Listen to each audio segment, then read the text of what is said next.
So I took a look back at my videos and realized I haven't made a cost of living video for Bangkok. The last cost of living video I did was for April 2022 when we were living in Lisbon, Portugal.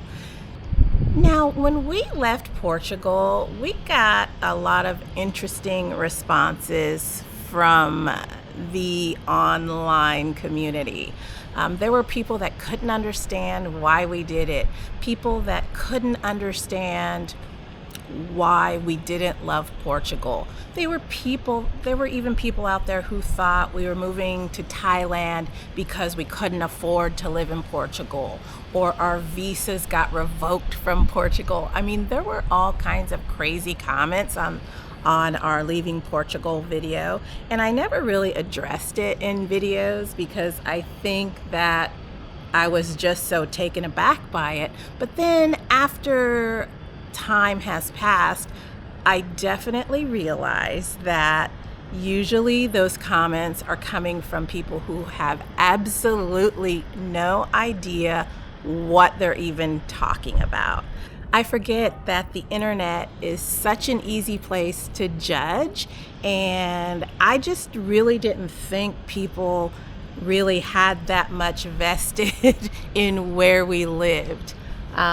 It was just an interesting experience, and I think after that video, I wanted to keep making videos, but I really kind of stepped back from giving a lot of information in videos because I just didn't want to deal with all of the naysayers, all of the criticism, but that's part of what goes with being on YouTube. Anywho, looking back at it now, it just all seems so silly. But at the time, people were really seriously pissed off that we moved away from Portugal, or that we didn't think Portugal was all of that in a bag of chips.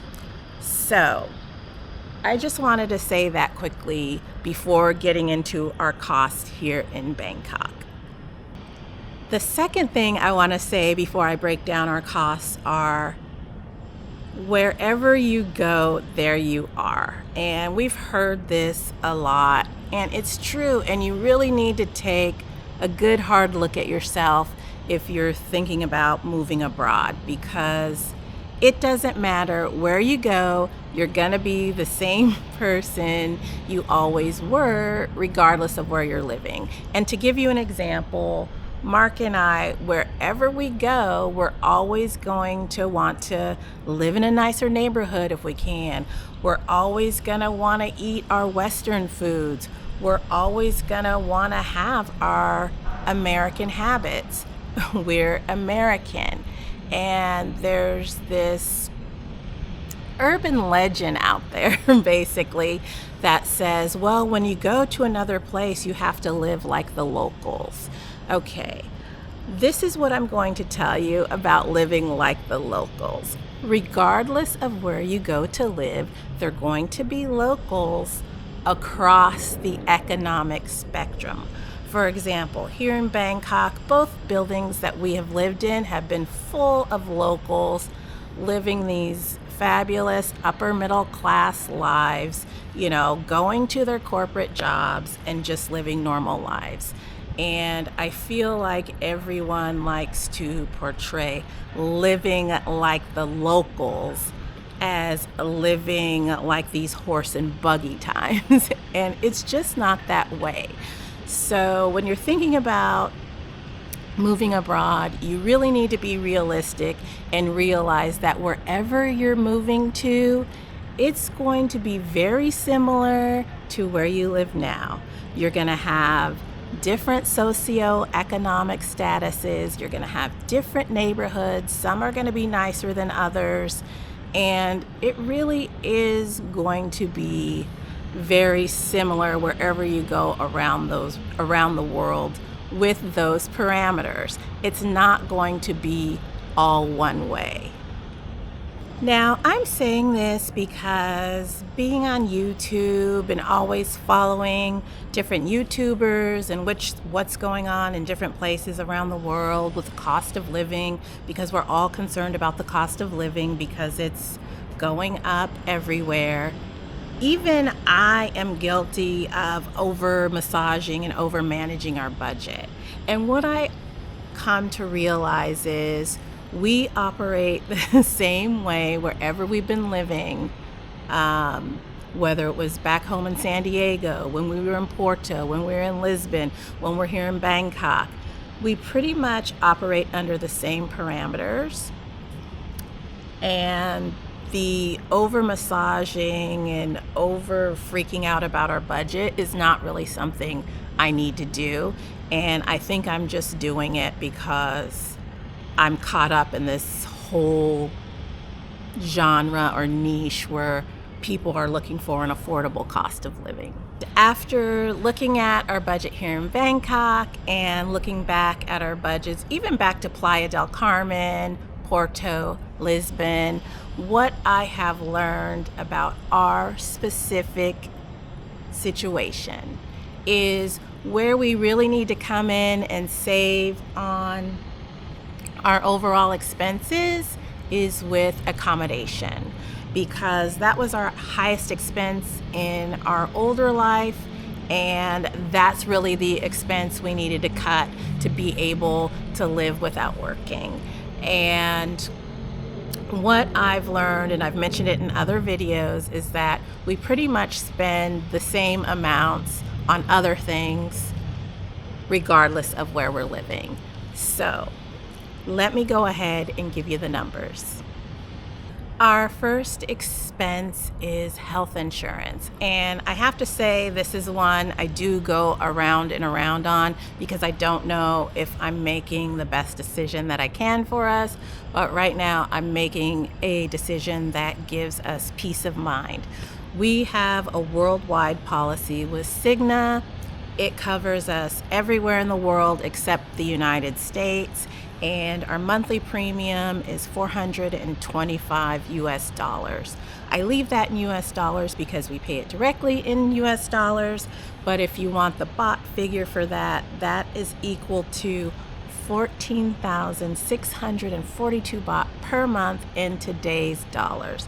Now, we are not people that can plunk down $1 million in a savings account to put aside if we have a heart attack. That's just not who we are. So having this policy that covers those conditions without question, and which is accepted as a direct biller in many hospitals around the world, gives me a little bit of peace of mind. I don't like the price, but if you break it out per person, really 200 plus per person is not bad. The next expense is rent. We rent a 1-bedroom apartment here in Prong Pong. It's 46 square meters, so a little larger than the average room here in Bangkok. We pay 28,000 baht per month, which seems to me like a great deal. We're in a great neighborhood here in Prong Pong, close enough to Tonglo or Ekamai if we ever got the urge to go out, but we don't. We met in a club. Our clubbing and bar days are pretty much behind us. 28,000 baht for our apartment here in Prong Pong. Next expense is electricity. Our bill for December actually was 3,069 baht, and we keep our air conditioners on 24/7. It doesn't matter what's really going on outside. We just like to circulate that air. We usually set it around 24, 25 degrees, and it keeps us from sweating inside. And it varies depending upon the season, anywhere from like 2,900 baht up to 3,500 baht per month. Water is a very nominal expense here in Bangkok. Our bill per month is 180 baht, and it can fluctuate anywhere from 180 to 200 baht per month. Next, we have our internet. We have fiber internet, and we also have a TV package through AIS. And for that, we pay 855 baht per month. Next are our cell phones. We also have a package with AIS, and for each of us, it's 426 baht per month. So that would be 852 baht per month total for the both of us for our cell phones. We do take a few medications, and the total for that, we buy them monthly. Sometimes we buy 60 days worth, but in December we bought a 30-day supply, and total for the both of us, just a couple of maintenance medications, 1,933 baht per month. Okay, the next category I'm going to talk about is, I'm just calling it Grab or Food Panda, because this is delivery services, and for us it usually involves takeout, maybe stocking the fridge with drinks, water, tea, just anything that's being delivered that's not coming from a grocery store. Usually it's takeout food or convenience stores. And that total for the month of December was 24,668 baht. Now, in December, we pretty much ordered off of Grab just about every day of the month. And that's kind of typical for us. I go through this, I need to cook more. I want to cook more. I want to make our food better for us. And then I'm like, but I don't want to cook. I just want to relax and chill out and have fun. So it's this whole back and forth that I go through in my head. But in December, we ordered out quite a bit. I would say 31 days in the month. We definitely ordered from Grab every day of the month. It wasn't always food. Like I said, sometimes it's drinks, coffee. Yes. So Grab and Food Panda. Now we pretty much use Food Panda exclusively. We kind of got a little bit fed up with Grab. But yes, 24,668 baht for the month of December. The next category is, I call it grocery store or convenience store. And this is just if we roll up to Tops, Gourmet Market, actually physically going into a store to buy food or drink. And that total for the month is 13,142 baht. Now, keeping in mind, we don't go out to bars, but we do like to buy a few Leo or Singha. We do like to enjoy those every now and then, so that is also included in that convenience store grocery. My next category, I'm going to call it Lazada. Think of that as your Target shopping or your Amazon orders. Here's where I like to buy my laundry detergents, shower soaps, any miscellaneous things. Like we bought some drain covers for our place. My lotions, things like that, cleansers. I like to order them off of Lazada because you've got all of the manufacturers right there. And for the month of December, we spent 4,284 baht on Lazada.